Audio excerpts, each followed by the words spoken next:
10 మంది ఉన్నాం సార్. పెన్నా నదిలో చిక్కుకున్నాం. మమ్మల్ని కాపాడండి. ఇలా 100 నెంబర్కు వచ్చిన ఫోన్ కాల్తో పోలీసులు ఒక్కసారిగా అలర్ట్ అయ్యారు. వెంటనే ఫైర్, రెవెన్యూ డిపార్ట్మెంట్లకు సమాచారం ఇచ్చి ఉరుకులు పరుగులు తీస్తూ ఘటనా స్థలానికి చేరుకున్నారు. కొద్దిసేపట్లోనే రెస్క్యూ ఆపరేషన్ ప్రారంభమైంది. మొదట అందరికీ వాళ్ళు ఏదో పని మీద వెళ్లి చిక్కుకున్నారని అనిపించింది. కానీ అసలు విషయం వేరు. నెల్లూరులోని భగత్ సింగ్ కాలనీ సమీపంలో ఉన్న పెన్నా బ్యారేజ్ వద్దకు 10 మంది పేకాట ఆడడానికి వెళ్లారు. అక్కడ నీళ్లు లేవని భావించి ఇసుక తిన్నెలపై కూర్చొని ఎంజాయ్ చేస్తున్నారు. అయితే 2 రోజుల క్రితం సోమశిల నుంచి అధికారులు నీటిని విడుదల చేయడంతో అకస్మాత్తుగా వరద నీరు వచ్చి 3 వైపులా చుట్టుముట్టేసింది. బయటపడేందుకు మార్గం లేకపోవడంతో భయపడిపోయిన వారు చివరకు 100కు ఫోన్ చేసి సహాయం కోరారు. అర్ధరాత్రి నుంచి తెల్లవారుజాము వరకు రెస్క్యూ ఆపరేషన్ కొనసాగింది. అయితే కొంతమంది పోలీసులకు భయపడి పారిపోయారు. మిగిలిన వారిని నిచ్చెనల సహాయంతో సేఫ్గా బయటకు తీసుకొచ్చారు.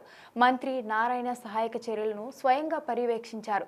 చివరికి అందరూ క్షేమంగా బయటపడడంతో కుటుంబ సభ్యులు, జిల్లా యంత్రాంగం ఊపిరి పీల్చుకుంది. కానీ పేకాట కోసం వెళ్లిన వారి కోసం అర్ధరాత్రి వరకు రెస్క్యూ ఆపరేషన్ సాగడం మాత్రం సస్పెన్స్ గా మారింది.